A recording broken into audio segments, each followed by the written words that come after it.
Ok, bon, bah écoutez, je pense qu'on va pouvoir commencer. Donc, Roda, je te laisse peut-être l'honneur de débuter De cet atelier. débuter. Donc, bonjour à tous, je suis Raoudat, voici Lionel. Bonjour à tous. Nous allons vous présenter donc cet atelier d'assistance à candidature au Challenge Fund. Ça se déroulera en trois étapes, comme Lionel l'a rappelé. Pour passer en revue avec vous l'appel à innovation afin de nous assurer que vous avez bien compris les éléments qui ont été mentionnés dans cet appel à innovation. On passera sur le dossier fictif qu'on a mis en place pour vous, c'est-à-dire qu'on a créé, on a imaginé un projet fictif, on a rempli le dossier de candidature à l'aide de ce projet fictif pour vous montrer une guideline sur un dossier de candidature. Donc, on vous montrera ce template qu'on déroulera ensemble. Et enfin, on passera sur la partie questions-réponses, sur tout ce qui a été... voilà comment ça se passera en trois phases. Exactement. Juste pour cadrer un petit peu cet atelier, on a peu de temps, donc il faut vraiment qu'on soit efficace. Nous allons répondre qu'aux questions qui vont vraiment concerner le Challenge Fund. Et nous n'allons pas nous arrêter au cours de notre présentation pour répondre petit à petit aux questions.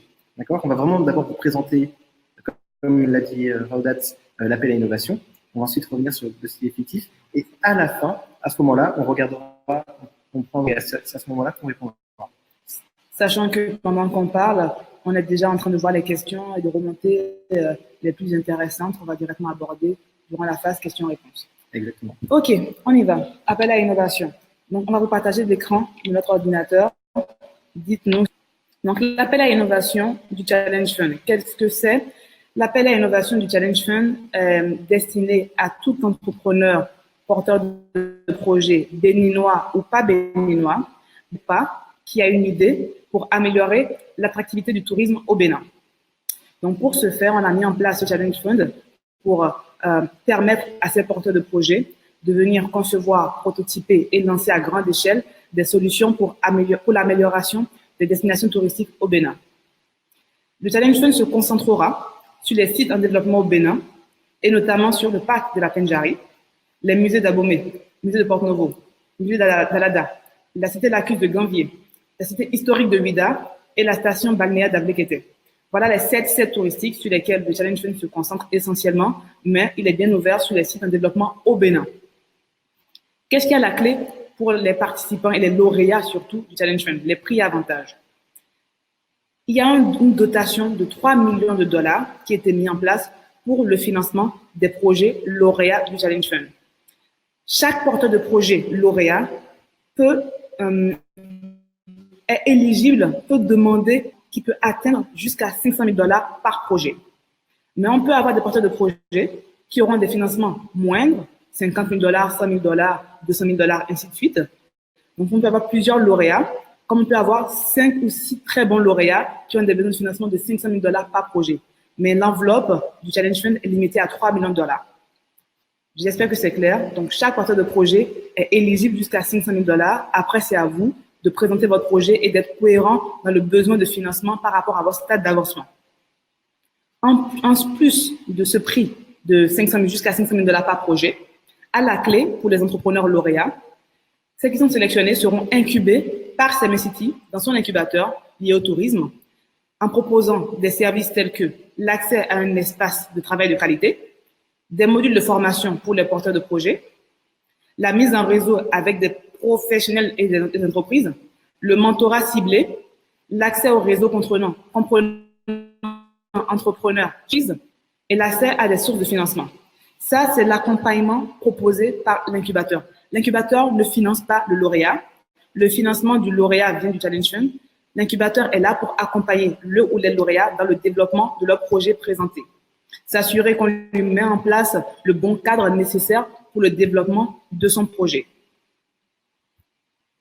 Alors, je vais voir. De partager l'écran. L'écran, c'est une bonne idée. Je vais voir On va partager l'écran en mode plein écran. Merci pour cette remarque.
C'est Marcel, on a commencé.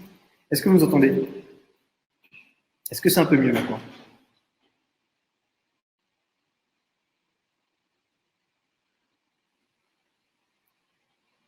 Vous entendez? Je ne comprends pas, qu'est-ce qui a changé? Je pense. C'est bon, normalement c'est bon. Le son est revenu, me dit-on. Très bien. Alors, malheureusement, on ne va pas pouvoir mettre en plein écran. Je crois que c'est ça qui a causé le problème. On est obligé d'avoir justement Ravdat qui est dans la conversation pour qu'on puisse entendre la présentation. Samia, combien de temps en plein écran est-ce que tu arrives à lire? Là, tu arrives à lire là?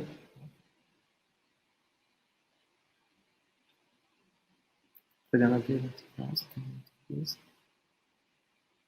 on n'entend rien.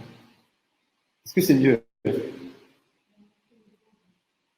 Est-ce que tu arrives à lire ce qu'on a écrit? Ok. Ne bougeons plus, mais est-ce que tu nous entends maintenant? Ok. Ok, ne bougeons plus là. Ok. Donc je reviens sur les cibles du Challenge Fund.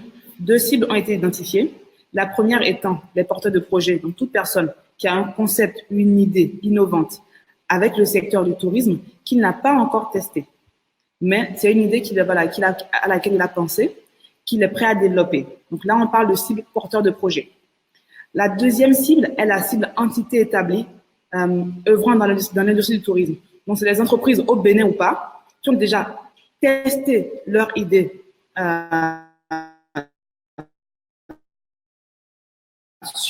et cherchent prêt à venir au Bénin, s'installer et déployer le projet sur différents sites.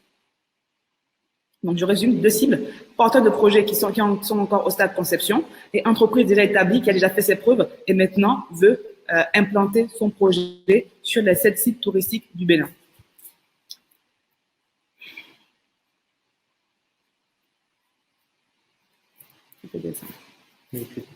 Les critères. On passe aux critères. Dans le cadre de l'examination des candidatures pour le Challenge Fund, voici les critères qui sont retenus et qui devront présenter clairement leur approche. Premier critère est le critère d'innovation. Ici, il s'agit pour le porteur de projet de démontrer l'innovation au sein de son projet et comment cette innovation impacte les communautés locales autour des sites touristiques. Le projet devra présenter une approche novatrice du problème qu'il cherche à résoudre, soit par de nouvelles méthodes, de nouveaux modèles, de nouvelles technologies, soit par l'application d'anciennes méthodes, modèles ou technologies, de manière nouvelle et innovante. Je tiens à préciser qu'ici, on ne parle pas uniquement d'innovation technologique, d'où la définition qui est donnée à l'innovation. Deuxième critère, c'est le critère impact environnemental et social. Donc, le projet que vous présentez dans le cadre du Challenge Fund devra avoir un impact environnemental, social, mais surtout, cet impact doit être mesurable et quantifiable durant le développement du projet. Donc, expliquez-nous comment est-ce qu'on va mesurer cet impact. Troisième critère est le critère de la mise à échelle, la réplicabilité. C'est-à-dire que dans le cadre du Challenge Fund, votre projet, vous devrez le présenter sur un des 7 sites touristiques, mais vous devrez quand même nous expliquer comment est-ce qu'on passe à l'échelle x2, x3, x4, x5, x7, et voire même en dehors du Bénin. Donc, la réplicabilité de votre solution. Ensuite, nous passons sur le critère de la viabilité financière. Donc, votre projet, vous devrez nous démontrer la rentabilité, à moins nous montrer comment vous envisagez de faire de l'argent avec ce projet. Au stade de candidature au 31 janvier, l'idéal serait, bien sûr, dans votre dossier de candidature, d'avoir la réponse à cette question sur le business plan, mais à ce stade d'avancement, on veut vraiment comprendre quelle est la vision du porteur de projet, comment vous voulez développer votre projet, c'est-à-dire comment vous voulez vraiment gagner de l'argent. Si vous n'avez pas encore les compétences ou les moyens de présenter votre business plan, ce n'est pas grave parce que après la soumission du dossier de candidature, les personnes qui vont être retenues pour la demi-finale vont recevoir un accompagnement, un coaching par des mentors de CMS City pour qu'on vous aide à approfondir ces questions de viabilité financière, mise en avant de l'innovation, comment communiquer, présenter son projet. Donc, tout ça pour dire que c'est un critère qui est important, mais l'important à ce stade, c'est de comprendre comment vous allez gagner de l'argent. Ensuite, on a le critère de leadership organisationnel, c'est-à-dire comment est-ce que le projet et ses dirigeants font preuve d'une vision ambitieuse pour le leadership du projet. Ce critère est lié au critère suivant, qui est la capacité de financement, c'est-à-dire que dans le cas du Challenge Fund, même si le financement est majoré jusqu'à 500 000 $, ce financement sera accordé à des projets, mais ne couvrira pas la totalité du besoin de financement. Je m'explique. Exemple, j'ai un projet, si mon besoin de financement est de, par exemple, 1 million $, là, je peux prétendre à jusqu'à 500 000 $. Si j'ai un projet dont le besoin de financement est... Aujourd'hui, le Challenge Fund ne finance pas la totalité de votre besoin de financement. Vous devez nous prouver votre capacité à pouvoir réunir les fonds complémentaires à votre besoin de financement. C'est pour ça qu'on insiste sur le critère leadership des fondateurs et capacité de financement. Donc, voici les critères d'éligibilité qui vont être pris en compte des dossiers, à savoir l'innovation, la mise à échelle et la réplicabilité, je ne vois pas, la viabilité financière, la capacité de financement, l'impact environnemental et social. Je n'ai jamais dit 50% David dessous. Il n'y a pas de pourcentage qui a été fixé aujourd'hui. Je dis juste que le Challenge Fund ne finance pas 100% de votre projet. Le prorata qui sera financé sera défini, sera vu en fonction, sera vu sur place entre le jury et les porteurs de projet. Et par rapport aussi au stade d'avancement du projet.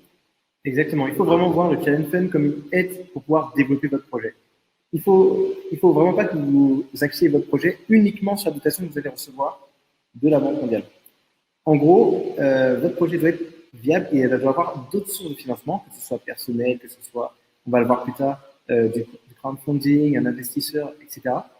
Vous devez pouvoir proposer un modèle d'affaires qui soit viable.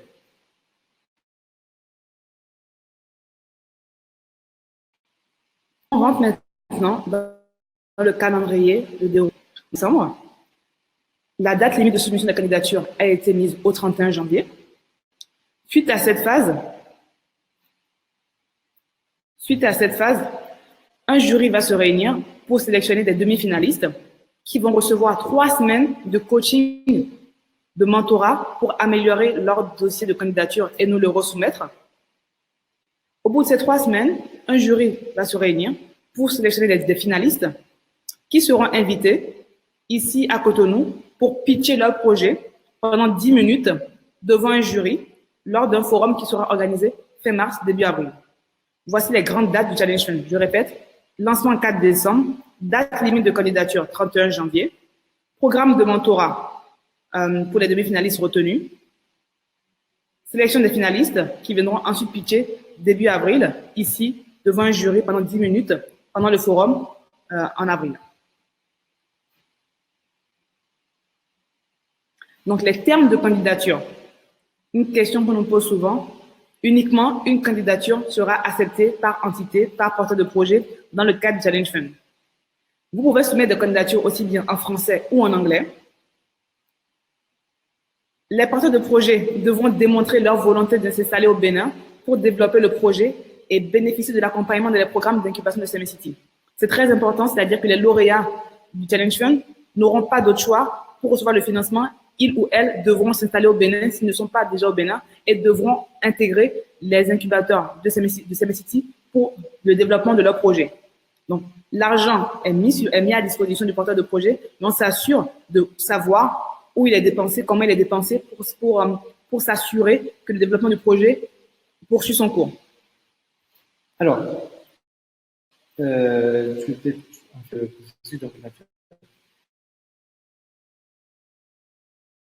peut-être. Alors, c'est 31 décembre pour pouvoir vous rendre, dans un premier temps, si vous ne l'avez pas déjà fait, sur la page de préinscription. Donc, vous pouvez la retrouver à l'URL cmscity.com/challenge-fund. Donc, vous remplissez toutes les informations. Et une fois que vous avez rempli ces informations-là, vous allez recevoir dans votre boîte mail un mail qui résume toutes les informations importantes nécessaires pour pouvoir postuler. D'accord? Dans ces informations, vous allez retrouver notamment les liens que je vous ai envoyés ci-dessus, donc le dossier de candidature, l'appel à projet à innovation qu'on vient de vous présenter. Et une fois que vous allez remplir votre dossier de candidature, vous allez devoir déposer cette candidature-là sur une page qui est complètement dédiée, qui s'appelle, que vous pouvez retrouver à l'adresse candidature.cmscity.com. Voilà, vous pouvez déposer des fichiers en PDF et vous pouvez aussi déposer des fichiers zippés si vous voulez par exemple intégrer des images, d'autres documents qui seront nécessaires justement pour l'étude de votre dossier. Voilà. Est-ce que tu as quelque chose à rajouter à ce niveau-là? Non. Donc voilà l'appel à innovation. Nous allons maintenant passer à une démonstration d'un dossier de candidature fictif qu'on a mis en place pour vous donner les guidelines à suivre pour compléter votre dossier de candidature. Voilà. Donc, très rapidement, je vais essayer quand même de vous présenter l'entreprise. Oui. Est-ce que vous nous entendez bien? Déjà? Ok. Donc, en fait, l'entreprise qu'on a décidé l'entreprise qu'on a pris pour exemple s'appelle City Helper. D'accord? C'est un projet de la société Bénin Helpline. Attends, quand tu te comme ça, on dirait que c'est un vrai projet. Oui, alors non, voilà, bien entendu, elle a raison de préciser. C'est un projet fictif. D'accord? C'est un dossier qu'on a monté de toutes pièces pour que vous vous imaginiez comment remplir le dossier candidature est réel. Il va être développé dans le cadre du City Helper.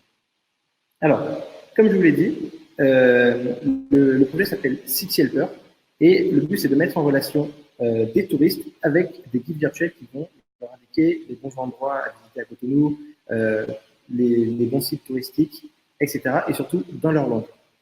Donc, résumé, City Helper a pour mission de mettre en relation des touristes avec des guides virtuels ou physiques qui parlent leur langue. Voilà. Je précise juste, nous, dans ce dossier fictif, on a créé le cas City Helper, qui est une application mobile, technologique, mais on n'a même pas l'accent sur la technologie dans le cadre du CMScity. C'est juste parce que nous, on avait plus de facilité donc, à créer un projet qui nous parle. Exactement. Exactement. Donc, on passe dans la démonstration du dossier de candidature. Date de soumission, le 12 janvier 2018. Le nom de l'organisation ici, qu'on a pensé, s'appelle Bénin Helpline. Mais le nom du produit s'appelle City Helper. Donc, on a fait une différenciation dans le sens où on a pensé immatriculer une boîte et derrière, créer un produit dans cette boîte. Donc, le nom de l'organisation, c'est Bénin Helpline. Ensuite, en termes de type d'organisation, il y a 4 types. Nous avons le premier type qui est l'organisation à but non lucratif, qui s'adresse à toutes les structures de type association, fondation, ONG. Nous avons ensuite le type d'organisation entreprise collective. Donc, ça, c'est toutes les entreprises commerciales, au fait. SAS, SARL, qu'est-ce que je dis, moi? EURL. EUR, non pas EURL, parce que EUR, c'est après. Donc, entreprise collective, entreprise commerciale de plus d'une personne, gérée par plus d'un seul fondateur. Et ensuite, on a le type entreprise individuelle, qui est vraiment les entreprises déjà créées, gérées par une seule personne. Donc, EURL et, c'est quoi le deuxième? EURL et, non, c'est EURL, SAS, SARL. Auto-entrepreneurs, notamment. Et enfin,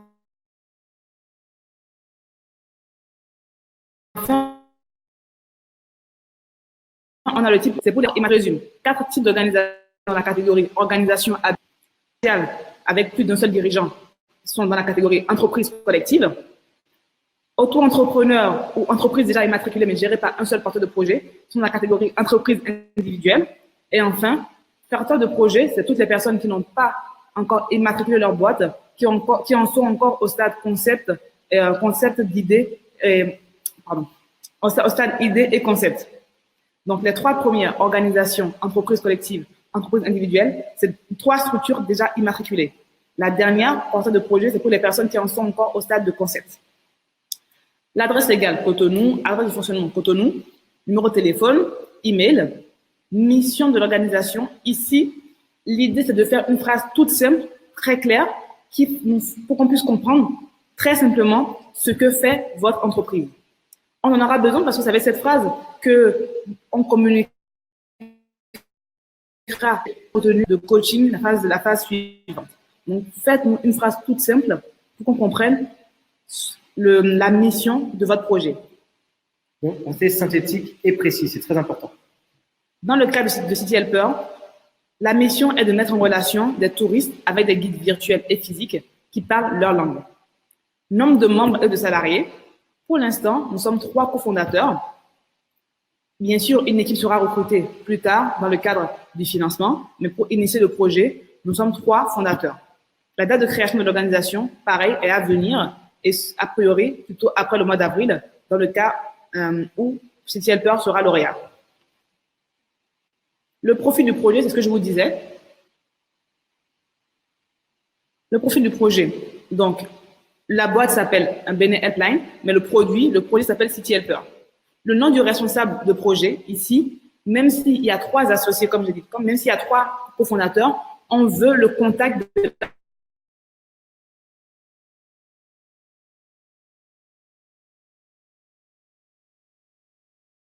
la personne principale pour tous les échanges projets.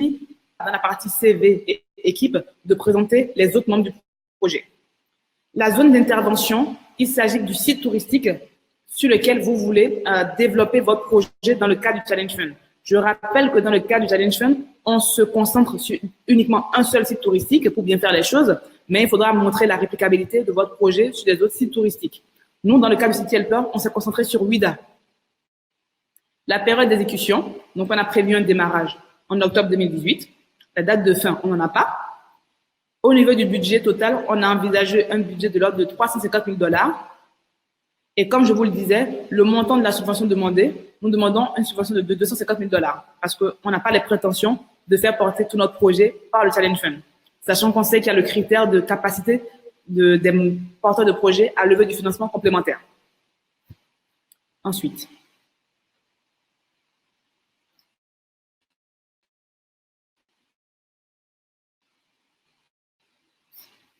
Le contexte.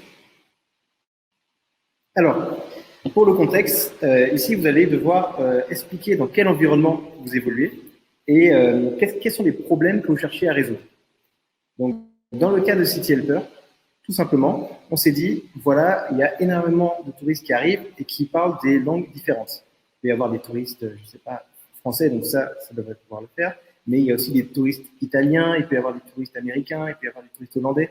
Donc, pour tous ces touristes-là, le but, c'était de trouver une solution qui nous permettrait justement de leur montrer, de pouvoir leur indiquer les bons endroits à visiter dans leur langue pour pouvoir améliorer justement leur expérience touristique.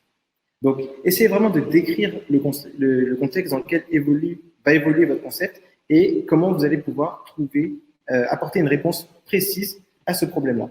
Donc, pour résumer, de cette question d'expression du contexte, ce qui est important à mettre en évidence là, c'est de dire de manière très simple et claire quel est le problème que vous résolvez. Quel était le contexte avant votre projet? Quel est le contexte actuel dans lequel vous souhaitez inscrire votre solution? Pas plus que ça. Je répète, quel est le problème que vous cherchez à résoudre? Quel est le besoin à résoudre? Quel est le contexte actuel dans lequel votre projet s'inscrit? C'est-à-dire quel est le contexte avant votre solution? Ensuite, nous passons à la partie présentation du projet et ses activités. Dans cette partie, ce qui est très important à mettre en avant, c'est quelle est votre solution aux besoins évoqués plus tôt. C'est-à-dire, quelle solution vous proposez pour résoudre le problème que vous avez identifié dans la première question. Et pour répondre à cette partie, on a une petite structure qu'on vous recommande. Tout d'abord, c'est d'écrire une phrase toute simple qui résume de manière courte et précise l'objet de votre projet. Ensuite, comment ça va marcher, comment fonctionne votre projet. Et ajoutez également un paragraphe sur qui sont vos clients et comment vous comptez les atteindre pour qu'ils connaissent votre existence. Et enfin, vous pouvez nous faire également un paragraphe qui résumerait ou qui détaillerait le contenu de votre offre. Je répète, la structure qu'on vous propose, une phrase simple qui résume de manière courte et précise l'objet de votre projet. Un paragraphe expliquant comment fonctionne votre projet, comment il va marcher. Un paragraphe qui nous explique qui sont vos clients et comment vous comptez les atteindre pour qu'ils entendent parler de vous. Et enfin, un paragraphe qui explicite et détaille le contenu de votre offre. Dans le cas de City Helper, Lionel. Alors, dans le cas de City Helper, comme je vous l'ai dit, le but, c'est de proposer d'améliorer l'expérience touristique des touristes, peu importe leur origine et peu importe la langue qu'ils vont parler. Mis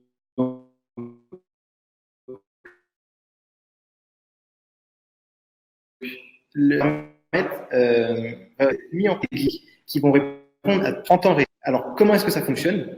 On va leur dire, on va créer une application mobile qui est couplée aussi à un call center et le touriste, en fonction de sa langue, va être mis en relation avec le guide ou la personne qui est associée à l'application qui pourra répondre à ces questions dans sa langue. Pour pouvoir essayer vraiment de décrire de manière structurée l'offre. D'accord? Qui sont vos clients? Exactement. Donc, essayez d'expliquer qui est-ce que vous souhaitez toucher. C'est un petit peu ce que je viens de dire tout à l'heure.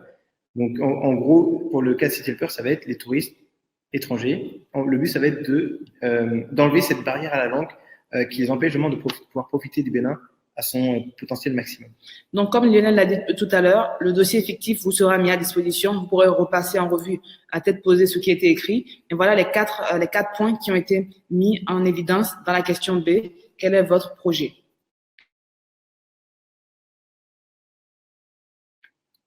Votre projet est-il innovant? De quel type d'innovation s'agit-il? Donc, il y a différents types d'innovation qu'il faut déjà identifier. Bien sûr, vous avez l'innovation, mais vous avez également l'innovation de services, de procédés d'usage, l'innovation culturelle, environnementale et sociale, par exemple. Donc déjà, par rapport à votre projet, identifiez dans quel type d'innovation vous vous situez. Et ensuite, décrivez de manière précise en quoi votre projet, votre produit est innovant. Dans le cas de City Helper, on a identifié une innovation culturelle qu'on a mis en évidence, également une innovation technologique qu'on a développée. On n'a pas besoin de plus que ça dans cette partie. Partie 4, l'impact social et ou environnemental et ou culturel.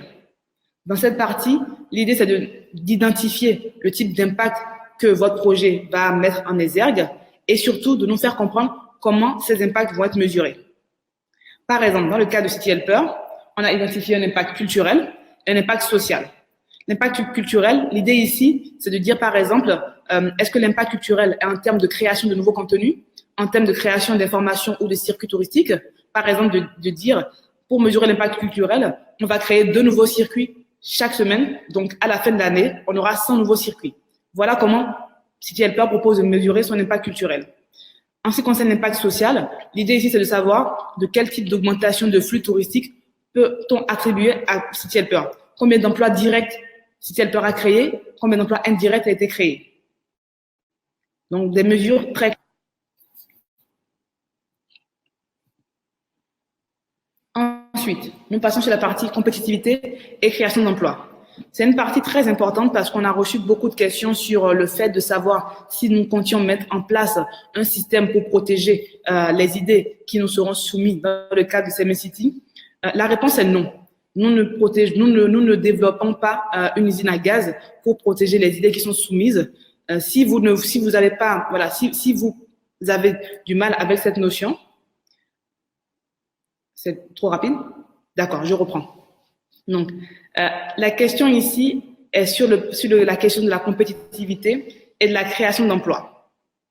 L'idée ici, qui fait référence à une question qu'on a souvent reçue, à savoir, est-ce que nous comptons mettre en place un dispositif pour protéger les idées qui vont être soumises dans le cadre du Challenge Fund? La réponse est non. La réponse est non, parce que dans cette question justement de compétitivité et de création d'emplois, l'idée, c'est de vous faire réfléchir, de vous amener à réfléchir sur comment vous comptez vous différencier de la concurrence, de ceux qui vont essayer de faire ce que vous faites ou de ceux qui font déjà ce que vous faites.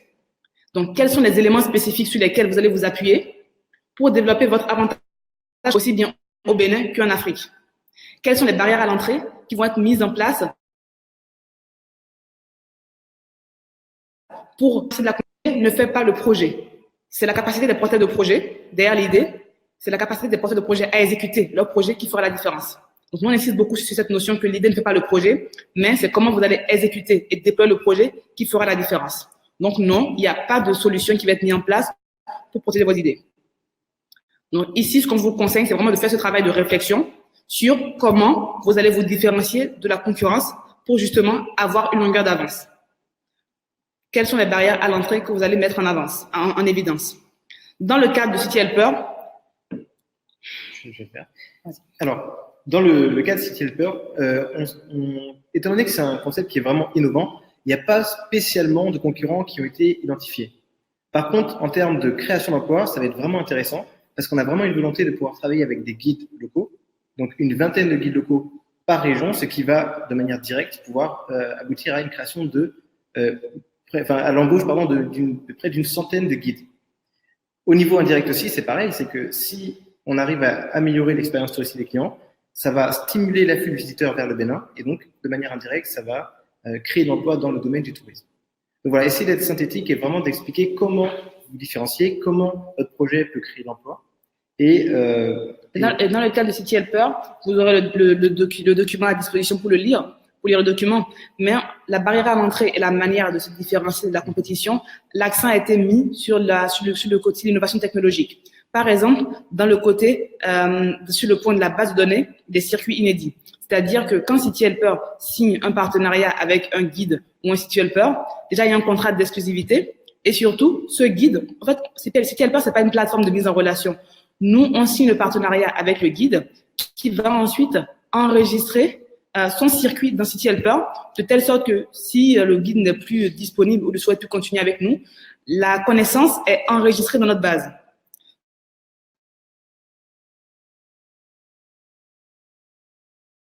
De même, les touristes utilisant l'application pour améliorer l'expérience de leur visite en mettant à jour les informations.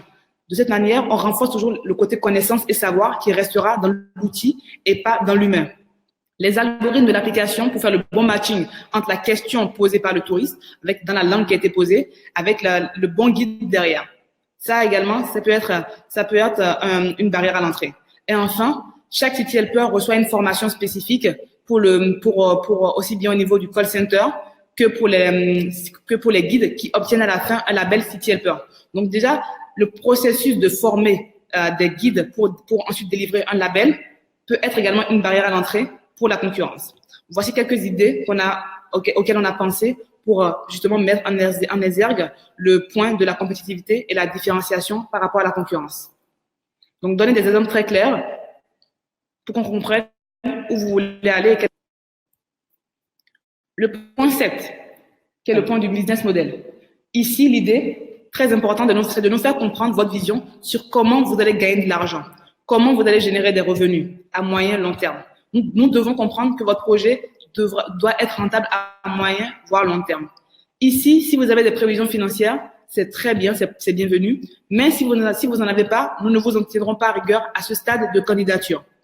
Parce que les demi-finalistes qui vont être retenus auront des coachings, des mentors avec qui ils vont travailler pour mettre en place leur business plan beaucoup plus solide. L'important ici, c'est vraiment pour vous de partager avec nous votre vision de comment est-ce que ce projet va gagner de l'argent à moyen et long terme. Donc, donnez aussi un montant d'investissement réaliste par rapport à votre projet. Je peux descendre un petit peu. Par exemple, ici, nous, on a un montant d'investissement, comme on a dit, de l'ordre de $350,000.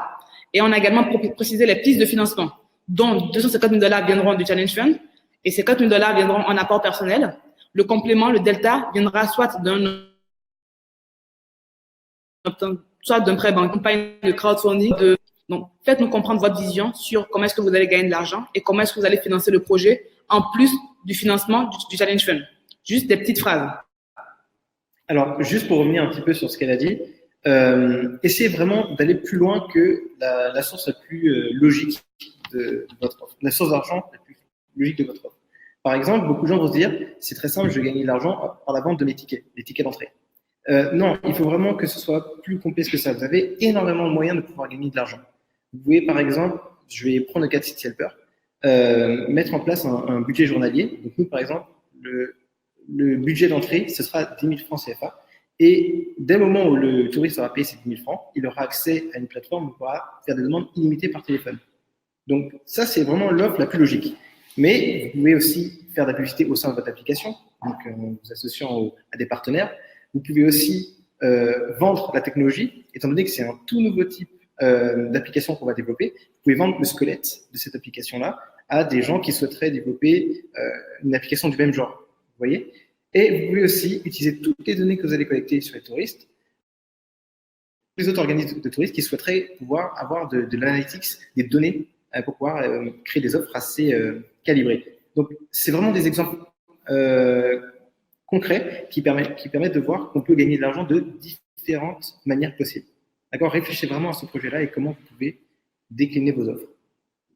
Très bien. On passe à la partie G. Le calendrier. Décrivez-nous votre calendrier prévisionnel.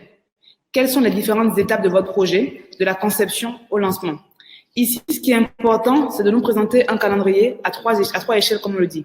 Première échelle, qui est l'échelle prototypage de votre projet sur un site touristique. Le prototype doit être présenté comme un test pour prouver votre concept. Par exemple, dans le cas du City Helper, notre prototypage, c'est de dire, nous comptons lancer notre prototype dans les premiers mois sur le site de Wida, en 2 langues, français et anglais, sur 20 circuits touristiques différents. Je répète, nous souhaitons lancer notre prototype dans les premiers mois sur le site de Wida, en 2 langues, FR et EN, sur 20 circuits différents. Donc, voici une manière très claire de nous spécifier quels sont les chiffres qu'on devrait regarder durant le déploiement de votre prototype. Ensuite, une fois que la phase prototype a été validée, nous arrivons à la deuxième échelle, qui est l'échelle de lancement du projet. Lancement du projet sur, bien sûr, le site qui a été spécifié, c'est-à-dire faire x2, x3, x10 de votre prototype, mais à grandeur échelle sur le site. Et ensuite, on arrive sur la phase, sur l'échelle développement de votre offre à grande échelle, c'est-à-dire sur les autres sites touristiques, voire à l'international. Je tiens à préciser que dans le cas du Challenge Fund, bien sûr, le point sur lequel nous mettons l'accent est le développement de votre prototype sur un site touristique.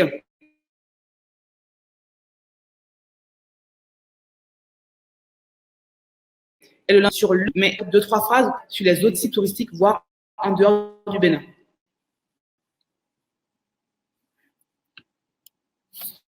L'équipe. L'équipe est une partie très importante dans le dossier. L'idée ici, c'est de présenter les personnes avec qui vous allez développer le projet. Ce qui est important à mettre en avant ici, c'est que ce qu'on recherche dans cette partie, c'est que nous voulons voir des compétences et non des amis. Montrer pourquoi les personnes que vous présentez dans cette partie ont des compétences qui sont complémentaires aux vôtres et ce sont des compétences dont le projet a besoin pour son développement. Quelles sont les compétences clés des associés qui doivent être cohérentes au projet que vous souhaitez lancer? Par exemple, nous, dans City Helper, c'est une application mobile pour permettre aux touristes d'être en relation avec des guides virtuels et physiques qui parlent leur langue. Pour ce projet, il y a des compétences minimum qui sont requises. Si elles ne sont pas présentées dans l'équipe, peuvent être problématiques. Par exemple, il faudra ce qu'on appelle un product manager, un responsable produit qui a de l'expérience dans ce qui est lié à l'application mobile. Il faudra un responsable marketing qui ait de l'expérience dans tout ce qui est lié à l'acquisition de clients. Il faudra ensuite, bien sûr, un développeur d'applications mobiles et de plateformes web. Donc, voilà au minimum les 3 compétences clés que nous, on pense qu'on a. Bien sûr, il y a des compétences qui peuvent être identifiées autour de ces 3 clés. Nous, dans City Helper, nous jugeons que le projet ne tient pas la route. Donc, identifiez les compétences qui sont nécessaires au projet et associez-vous avec ces personnes-là. Et en termes de structure pour présenter cette partie de l'équipe? Alors, en fait, on avait pensé à une structure assez simple. Commencez déjà par donner le nom de l'associé, en tout cas du responsable de la tâche que vous allez donner. Ensuite, vous allez indiquer sa compétence, son expérience, par quelle entreprise il est passé, quelles sont ses concrétisations. Ses réalisations. Ensuite, le poste qu'il va occuper dans le projet. Et enfin, c'est vraiment si vous en voyez l'utilité, n'hésitez pas à nous envoyer un CV. D'accord? Comme je vous l'ai dit, vous avez un exemple très concret dans le dossier fictif.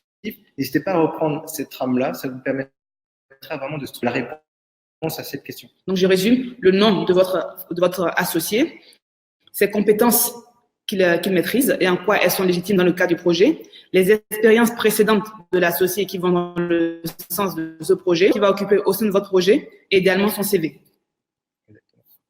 Enfin, la partie annexe, les prévisions financières. Ça, c'est par contre le minimum qu'il faut remplir, même si vous n'avez pas un business plan déjà travaillé avec des projections financières. Ici, l'idée, c'est de comprendre votre réflexion. C'est de vous faire réfléchir sur votre structure de coûts et de dépenses. Ça reste une prévision, mais essayez de vous assurer qu'elle soit réaliste. Donc, par exemple, pour un projet comme City Helper, ou même pour n'importe quel projet, l'idée, c'est d'identifier ici les postes clés de dépenses qu'il ne faudrait pas oublier.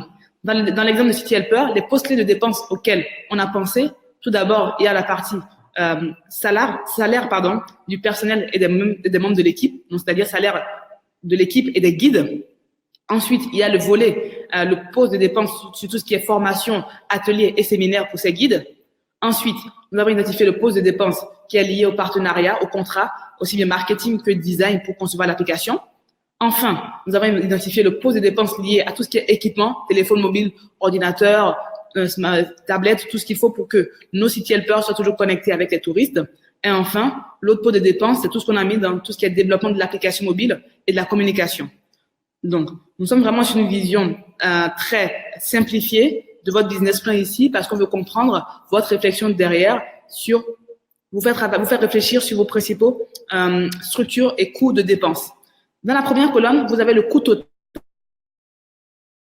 de vos dépenses, bien sur la somme de temps spécifique depuis le début. Et les autres colonnes, c'est un dispatch, c'est une répartition pour dire dans ces 350 000 $, voici le montant qui va être annexé au Challenge Fund, voici le montant qui viendra de sources complémentaires et voici le montant qui viendra de mon propre projet via un apport personnel. Donc voilà un exemple de budget que nous avons complété pour vous. Et encore une fois, le dossier de candidature vous sera mis à disposition. Donc là, nous venons de finir la partie démonstration du dossier de candidature. On va donc passer maintenant aux questions-réponses sur tout le Challenge Fund. On avait passé pas mal de commentaires. On a choisi de ne pas y répondre afin de pouvoir dérouler l'ensemble de notre présentation. Et maintenant, on va aborder les questions au fur et à mesure. Alors, les questions seront affichées normalement sur l'écran pour que vous voyez de quoi on parle.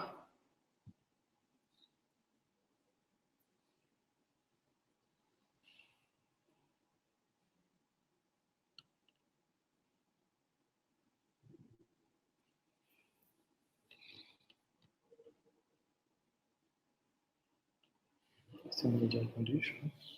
Sachant qu'on a répondu à pas mal de questions qu'on voit là. Voilà. En fait, comme je vous l'ai dit, on vous a fourni une FAQ, donc une foire aux questions, où on recense les questions les plus fréquentes qu'on a l'habitude de recevoir et on y a donné la réponse. Donc, ce serait contre-intuitif de pouvoir répondre à la question auxquelles on a déjà répondu dedans. Donc, on se donne une petite minute pour trouver des questions qui n'ont pas encore été abordées et pour vous répondre assez vite. Les sites touristiques sont passés trop vite, il faut revenir dessus. Ce document est disponible dans l'appel à innovation et c'est le premier paragraphe. Exactement.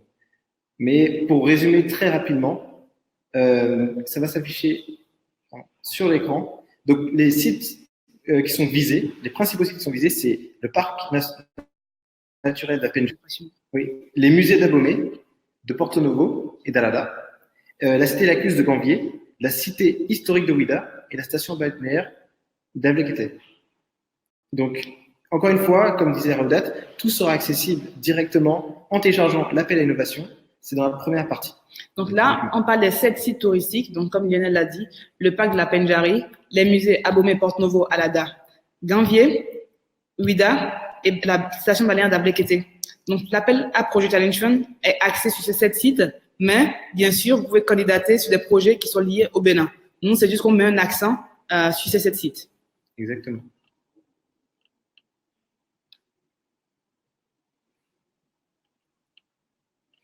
C'est plus bas, toute la question. C'est la précédente. Non, c'est pas remonter. Ok. Tu peux le faire. Dans le cas, vas-y, je ne sais pas trop. Dans le cas où un projet est sélectionné, quels sont les partenaires disponibles pour accompagner le dit projet?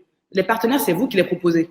Nous, aujourd'hui, si vous êtes lauréat du Challenge Fund, vous avez le financement jusqu'à 500 000 $ et vous avez l'incubateur de Cellcity pour vous accompagner. Mais après, c'est à vous d'identifier les partenaires avec qui vous voulez travailler. Et s'ils sont dans le réseau de l'incubateur vous mettra en relation avec ces personnes.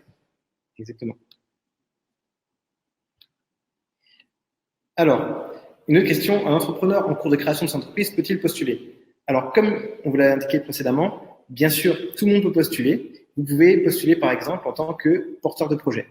C'est la meilleure manière de pouvoir postuler sans pour autant associer l'entreprise que vous êtes en train de créer ou que vous avez déjà. Donc, dans le dossier de candidature, dans la première rubrique en haut, entité légale, vous cochez porteur de projet si c'est votre cas. Porteur de projet, c'est pour les personnes qui en sont au stade concept et idée, mais n'ont pas encore immatriculé ou créé leur entreprise.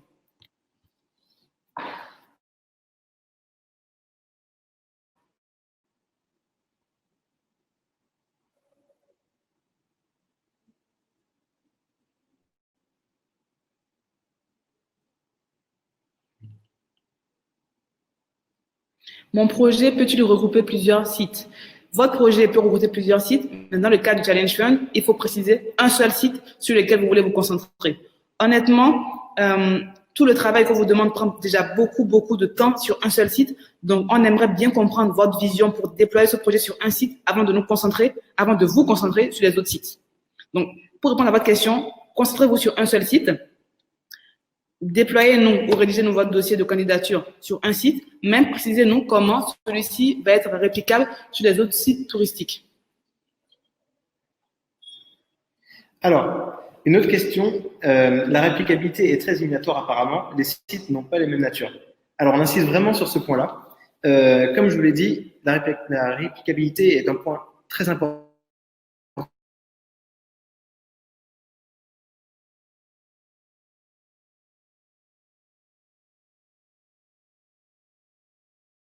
Mais il faut être sûr, si vraiment vous voyez que c'est un succès, si ce projet-là est réplicable, pas forcément au Bénin, mais au moins dans la sous-région, en Afrique. D'accord? Mais c'est loin d'être immédiat.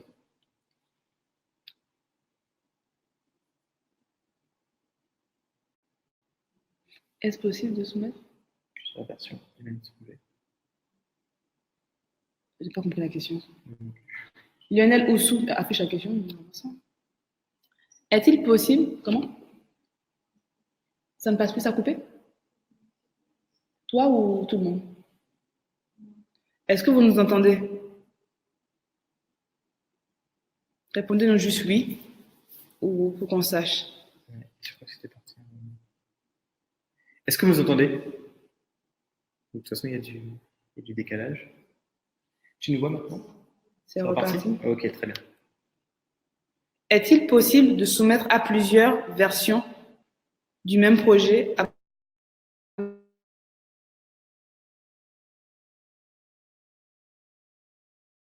le 31 janvier? Comment ça vient? Attends, il faut qu'on réponde d'abord au live. Donc, est-il possible de soumettre à plusieurs versions du même projet avant le 31 janvier? Honnêtement, faites vos brouillons chez vous et soumettez-nous une seule version finale. Parce que si vous nous soumettez, techniquement, on ne vous bloque pas pour soumettre différentes versions, mais dans le travail de sélection, on pourra tous se télécharger, mais quelle version on retient? Donc, faites le brouillon chez vous et soumettez-nous la version la plus à jour. Exactement. Donc là, une question très simple, c'est candidature@semesti.com, c'est bien cette adresse qu'il faut soumettre le dossier. Non, on ne soumet pas de dossier par mail. Exactement. En fait, il faut juste changer l'arrobase et mettre un point. C'est candidature.semesti.com et c'est là que vous allez pouvoir déposer votre dossier. C'est une plateforme web où vous avez un bouton pour télécharger, pour uploader votre dossier en ligne. Dans quelle hauteur? 50 mégas. Voilà, 50 mégas pour le poids. Maximum, exactement. Le poids de votre dossier. Et ensuite, vous pouvez bien le mettre en PDF, uniquement le dossier complété, que le zipper avec d'autres documents complémentaires.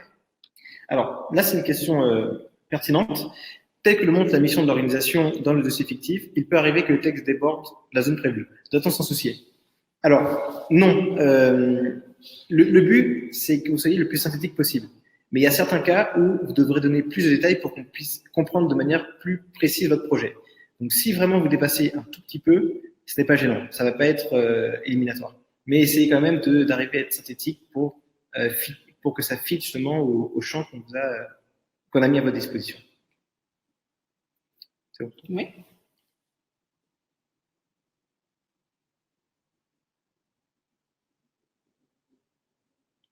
Trop spécifique.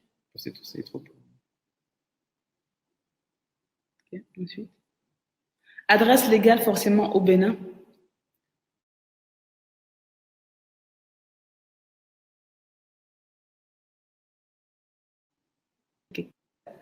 Le dossier a un pièce jointe, un PDF, Imelda, oui.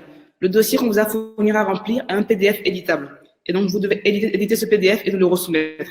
Uniquement le PDF va être pris en compte pour les candidatures. Evelyne Azoito, adresse légale forcément au Bénin. Vous pouvez ne pas être au Bénin actuellement, mais si vous êtes lauréat, vous devez venir au Bénin, créer la boîte, immatriculer la boîte et vous installer au Bénin. Alors, une question de David Dessous qui dit que la capacité d'autofinancement individuel peut s'avérer un handicap majeur pour les porteurs de projets ambitieux et coûteux. J'espère que vous en tenez compte lors des délibérations. Alors, comme je vous l'ai dit, le but c'est de montrer que votre projet est viable. Donc, vous n'êtes pas forcément, quand on parle des fonds propres, ça peut être aussi des sources de financement comme le crowdfunding. Vous pouvez passer sur du financement participatif, vous pouvez trouver des investisseurs, vous pouvez contracter des prêts bancaires. Voilà, tout ce qui peut être en plus de la subvention que va apporter justement le Challenge Fund sera un plus pour justement vous qualifier en tant que lauréat pour le Challenge Fund. Tu as quelque chose à rajouter? Non. Ok.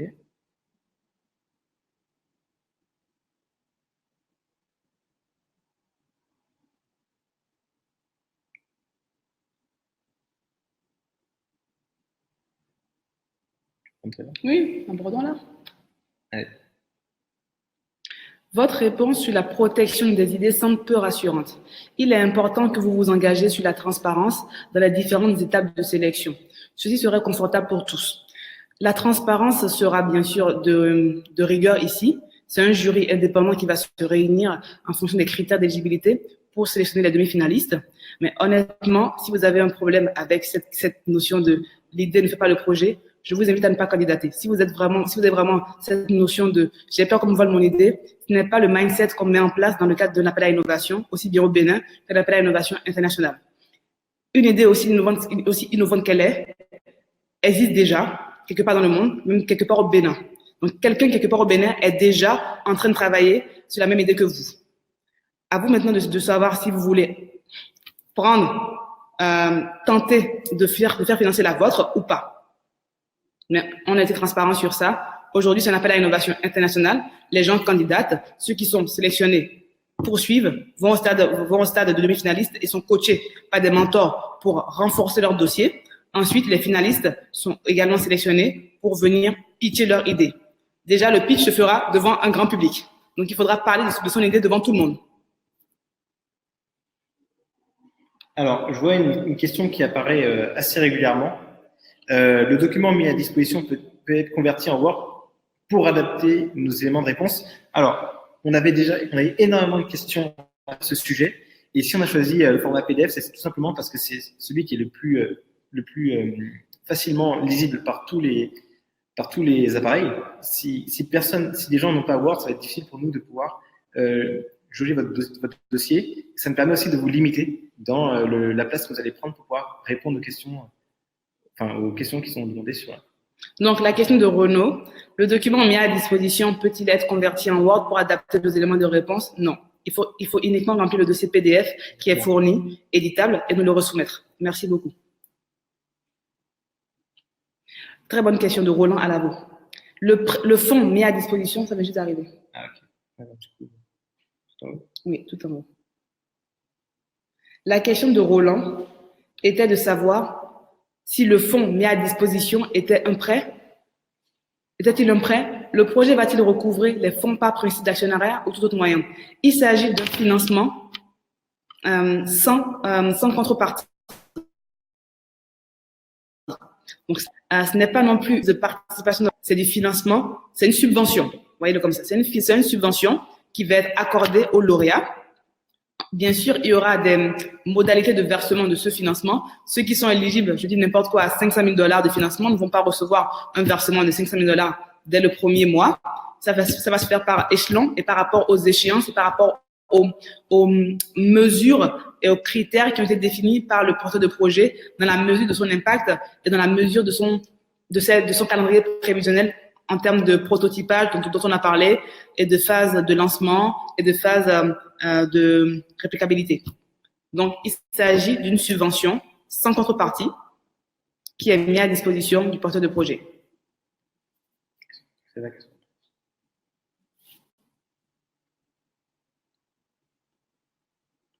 Ok. Très bonne question. Merci Renaud.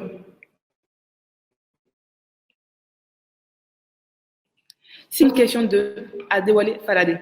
Si les membres doivent être au Bénin pour les 3 semaines de coaching. Très bonne question. J'ai oublié de le mentionner. Les 3 semaines de coaching pour les demi-finalistes se feront aussi bien en présentiel, ici, dans les locaux de Semi City, que à distance, par Skype, pour les demi-finalistes qui ne sont pas ici en France, qui seront mis en relation avec les mentors les plus proches d'eux, en France ou ailleurs, mais par Skype. Donc, on a 2 modes de fonctionnement pour le mentorat, en présentiel et en Skype par rapport à la localisation aussi bien des demi-finalistes que des mentors qui vont les coacher. Donc, pas besoin de venir au Bénin pour ceux qui ne sont pas ici. Exactement. Une bonne question aussi de Arnold Doquet. Une personne associée dans un projet A, sans en être le porteur, peut-il être porteur de projet dans un projet B? Attends, je vais être sûr d'avoir bien compris.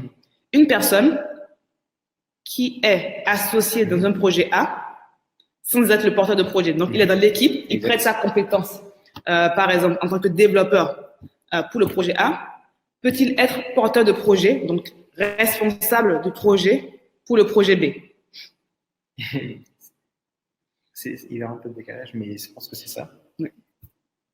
Tu vas prendre? Oui, j'ai envie de dire oui, tout simplement. Tout simplement, c'est possible. C'est possible. Voilà. Ce qu'on vous dit que chaque membre, quand on vous dit qu'une candidature peut être acceptée par entité, c'est-à-dire que vous, Arnaud, ok, ne pouvez pas être porteur de projet de 2 projets. Mais si par le plus grand des hasards, les 2 projets dans lesquels vous êtes impliqués sont retenus en demi-finale, là, ça va être par contre problématique pour vous parce qu'il faudra choisir sur quel projet vous voulez vous investir. Exactement. Vous ne pourrez pas travailler sur les 2 projets. Mais on conçoit très bien que vous pouvez prêter votre compétence pour le succès de notre projet. Et en étant... Alors, en gros, une autre bonne question, il serait intéressant d'avoir le lien du live pour mieux exploiter les infos. Sachez que le live sera hébergé sur la page Semi City. Donc, vous pourrez le consulter dès que vous en aurez besoin.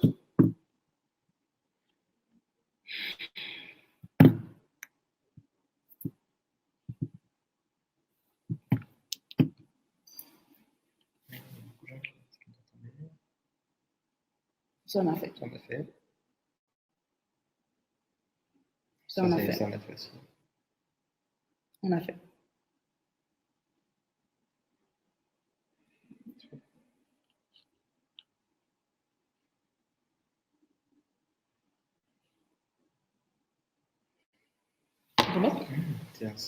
Tu veux commencer?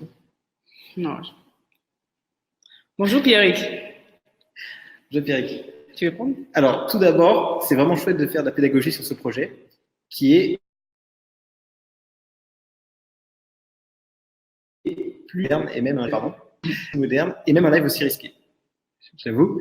Ma question Merci est, Pierrick. Merci Pierrick. Peut-on axer le projet non pas sur l'hypothèse que le touriste déjà arrivé au Bénin, mais plutôt sur un moyen de faire venir le touriste au Bénin, synonyme de cibler les personnes étrangères résidant à l'étranger? Alors, on vous l'a dit, dans les critères d'éligibilité, il faut que l'entreprise soit immatriculée au Bénin. Donc, si votre entreprise est immatriculée au Bénin et qu'elle a pour vocation à amener des touristes sur un site en question, là, à ce moment-là, le projet sera éligible, sans aucun problème. Je ne sais pas si tu as d'autres éléments. C'est très clair, parce que la mission même du Challenge Fund, c'est améliorer l'attractivité du tourisme au Bénin. Donc, ça s'adresse aussi bien aux touristes, aux résidents déjà béninois, pour qu'ils aillent sur les sites touristiques, mais ça s'adresse surtout aux touristes et aux résidents non béninois pour les faire venir au Bénin.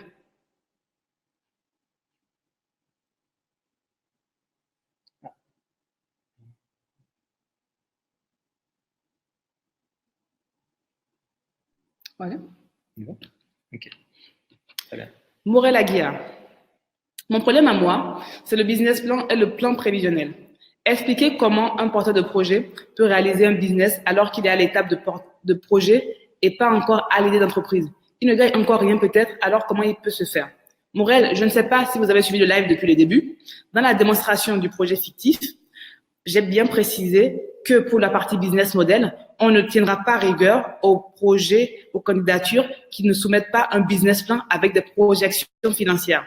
Au stade de candidature d'aujourd'hui, l'important, c'est de comprendre la vision et comment le ou les porteurs de projet réfléchissent. Comment est-ce qu'ils envisagent de gagner de l'argent? Comment est-ce qu'ils envisagent la rentabilité de leur boîte à moyen, long terme? Donc, pour cela, c'est nous expliquer des pistes de revenus auxquels vous pensez. Et par contre, le tableau en annexe I est absolument que à ce stade, même si c'est une idée, il faut absolument que vous ayez réfléchi à vos principales sources et structures de coûts, de dépenses. Donc, même si vous êtes un porteur de projet, ce travail est indispensable. Alors, une autre bonne question de Roland Labo. Le fonds mis à disposition est-il un prêt? On a répondu à ça. Oui, mais j'ai l'impression qu'ils ont reposé la question, mais je vais répondre de manière très simple. Le projet va-t-il recouvrer les fonds par principe d'actionnariat ou tout autre moyen? Encore une fois, on le répète, et c'est vraiment important que vous compreniez ça, ce n'est pas un prêt, c'est une subvention. C'est vraiment une dotation qui vous est offerte pour pouvoir développer votre projet. Donc, il n'y a pas derrière de principe d'actionnariat ou de remboursement, d'intérêt, etc. D'accord? C'est vraiment une subvention pour vous aider.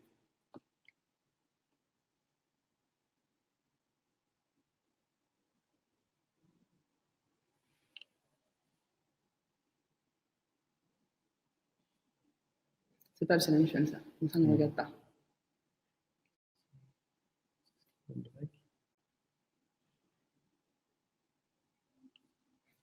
Quels sont les coûts éligibles au challenge fund? C'est quoi cette question? C'est voir. Bonjour. Stanislas. C'est spécifique, donc on n'a pas la réponse pour cette question. Quels sont les coûts éligibles? Stanislas qui nous demande quels sont les coûts éligibles pour le challenge fund. J'ai envie de vous dire, les coûts éligibles sont liés à votre projet. Dans le dossier fictif, nous, on a mis en place des coûts qui étaient liés au projet fictif qu'on a imaginé. Donc, encore une fois, c'est à vous de vous poser pour savoir les structures de dépenses principales de votre projet. Et pour cela, remplissez le tableau en annexe I. Alors, une autre question de Gigo Le Cool. Salut. Bonjour Gigo. Bonjour Gigo. Actuellement, le formulaire disponible n'est pas aussi simple car les réponses disparaissent au fur et à mesure pour remplir le dossier.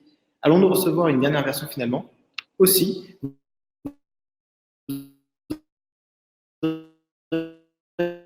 savoir si un logiciel parce que nous avons dit. Alors, je veux dire, je prends la deuxième. Voilà. Alors, premier point. On a il y a une nouvelle version qui est disponible justement dans les liens dans la description du live.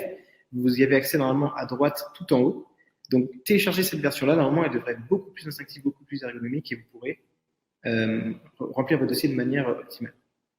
Aussi, voudrais-je savoir si un secrétaire de direction, un logisticien et un comptable peuvent postuler ou si nous avons besoin de joindre au moins un informaticien ou développeur web. Gigo, pour répondre à votre question, ça dépend de votre projet. Dans le dossier fictif qu'on vous a présenté, c'est une application mobile. Donc, nous, on a mis en évidence les compétences minimum nécessaires pour le déroulement de ce projet.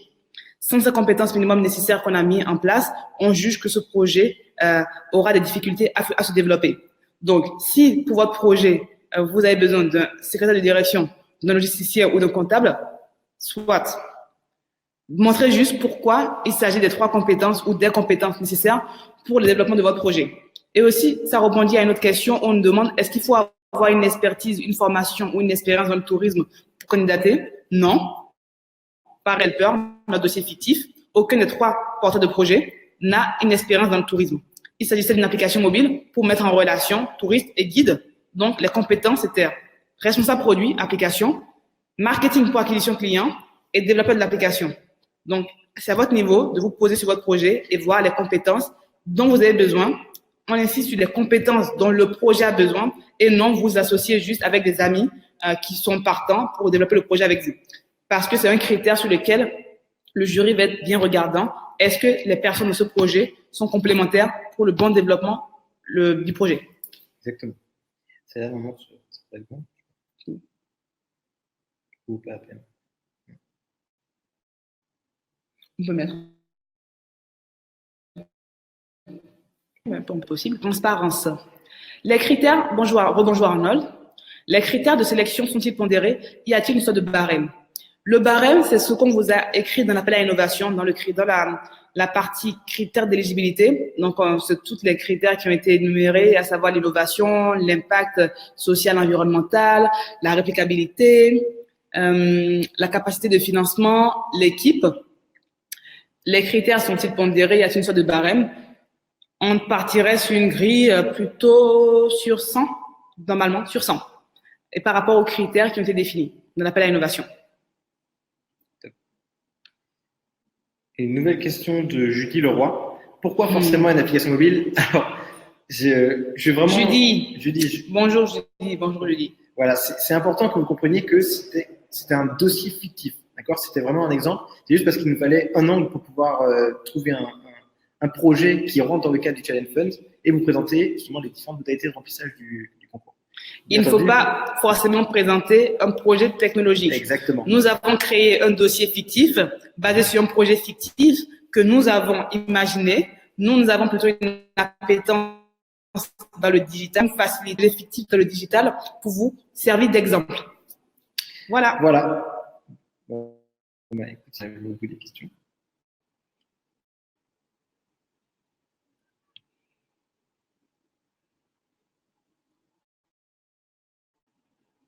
Achille. Allez. Achille, bonjour Achille. Serait-il possible de solliciter les fonds en cours d'activité dans l'hypothèse où le porteur de projet ne souhaiterait pas déposer son projet au risque de se le faire déposséder? Très bonne question Achille. La réponse est non. Le Challenge Fund est uniquement l'enveloppe du Challenge Fund est une édition des porteurs de projet qui passent par le processus de candidature du Challenge Fund. Si vous ne souhaitez pas candidater, ce qui est totalement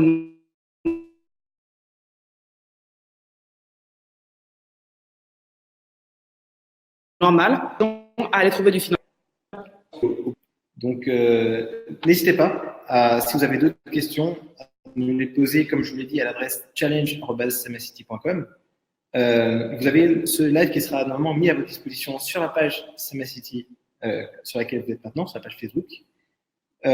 Tous les liens, encore une fois, sont dans la description. N'hésitez pas vraiment à les télécharger, vous aider à peaufiner un petit peu votre dossier. Rodat, est-ce que tu vois quelque chose d'autre à rajouter? Non, juste vous rappeler donc que la date limite de candidature est pour le 31. Nous vous invitons à candidater. Comme vous le verrez dans le dossier de candidature, ce qui est vraiment à ce stade, c'est de nous faire comprendre de manière simple le problème que vous cherchez à résoudre, la solution que vous avez imaginée pour résoudre ce problème, qui vont être vos clients et comment vous comptez les atteindre, comment vous comptez gagner de l'argent à moyen et long terme, et ensuite, qui sont les personnes avec qui vous voulez construire ce projet et pourquoi elles. Voici vraiment les grandes questions, les grandes questions à la rédaction. Exactement. En tout cas, merci d'être venus aussi nombreux pour assister à cet atelier. Peut-être qu'on peut faire une dernière question. Une dernière question. On doit finir normalement dans 5 minutes.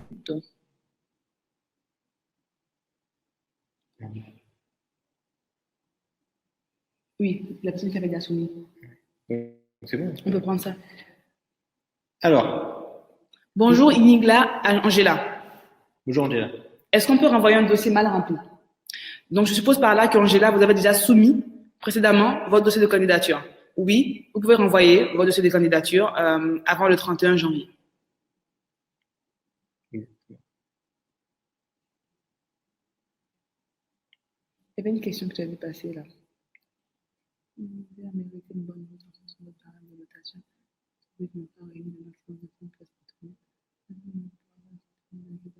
Ok, bonne question. On a eu ça. Très bien. Je voudrais savoir le projet proposé a mérité une bonne note en fonction de votre barème de notation, mais que malheureusement les autres rubriques n'ont pas réuni le maximum de points pour être retenus. Est-ce que le porteur de projet pourrait avoir l'accompagnement de l'incubateur pour parfaire sa candidature pour d'autres lancements à venir? Très bonne question, Chabi. Ce qui se passe, donc, c'est que les lauréats de l'appel à candidature sont automatiquement intégrés dans l'incubateur pour l'accompagnement et le développement de leur projet. Du coup, ces lauréats bénéficient également du financement pour le développement de leur projet, mais l'incubateur est ouvert à tout porteur de projet qui sont éligibles au secteur de l'incubateur. Donc, après, le porteur de projet qui le souhaite peut aller candidater pour intégrer l'incubateur indépendamment du Challenge Fund. Il faut juste garder en tête que l'incubateur ne délivre pas un financement à la clé comme le propose le Challenge Fund. Donc oui, vous pouvez aller candidater ensuite à l'incubateur, même si vous n'êtes pas retenu dans les lauréats.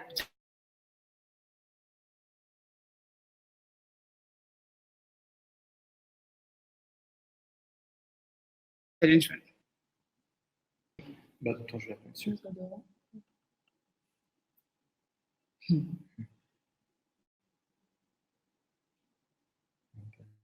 Non, quoi d'autre? Déjà, c'est quoi l'élément du remplissage? Je peux mettre le pause pas. Bon, je vais faire ça.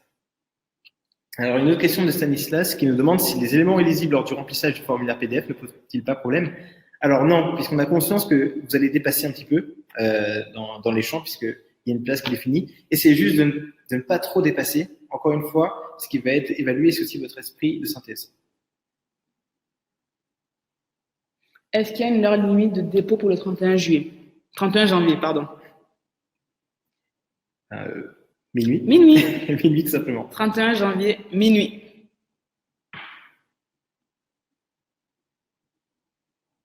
En redescendant? Non.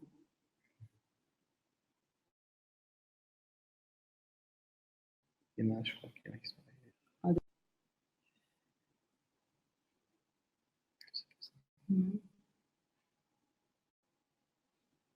C'est un rapport avec annexe ou connexe ou tout ça. Je ne sais pas ce que ça veut dire. Non plus. Christian veut bien répondre à votre question, mais on ne sait pas c'est quoi une activité annexe ou connexe au tourisme. L'appel à innovation est lié à l'industrie du tourisme dès lors que votre projet se situe dans les 6 ou 7 secteurs qui sont énumérés dans l'appel à innovation. De tête, je pense qu'on a les énergies renouvelables, déchets, construction durable, mobilité douce. Bref, reprenez l'appel à innovation. Il y a dans la partie critères ou secteurs d'éligibilité, on a listé les 7 secteurs à adresser dans le cadre de l'industrie ou le secteur du tourisme. Okay.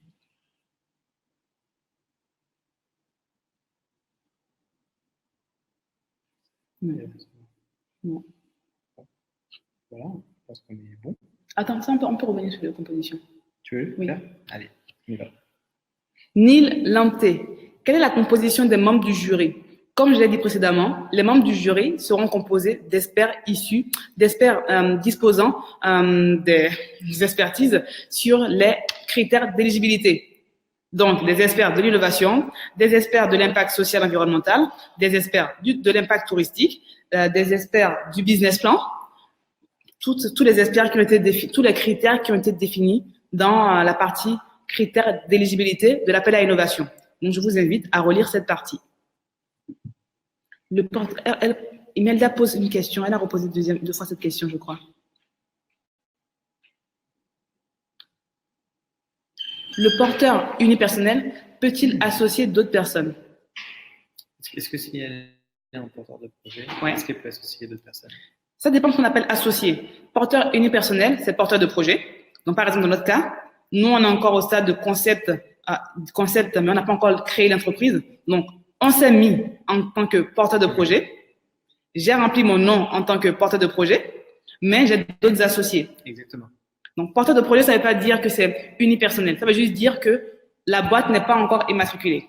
Par contre, entreprise individuelle, je crois que c'est ça qu'on appelait.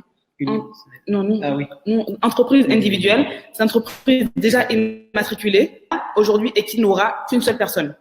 Pareil pour entreprise commerciale, c'est une entreprise déjà immatriculée avec plus d'une personne en gestion. Et enfin, ONG, association, c'est une entreprise à but non lucratif. Voilà, donc je vais prendre un peu le mauvais rôle. Malheureusement, l'atelier est terminé. Désolé, Raoudat. J'espère que ça vous a plu et surtout que ça a pu répondre à vos questions. N'hésitez pas à nous dire ce que vous en avez pensé. Si vous avez d'autres questions, à nous les envoyer encore une fois à challenge@mst.com.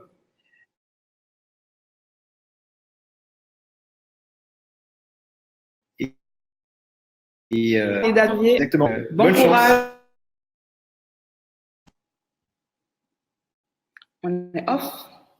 Ça, bientôt.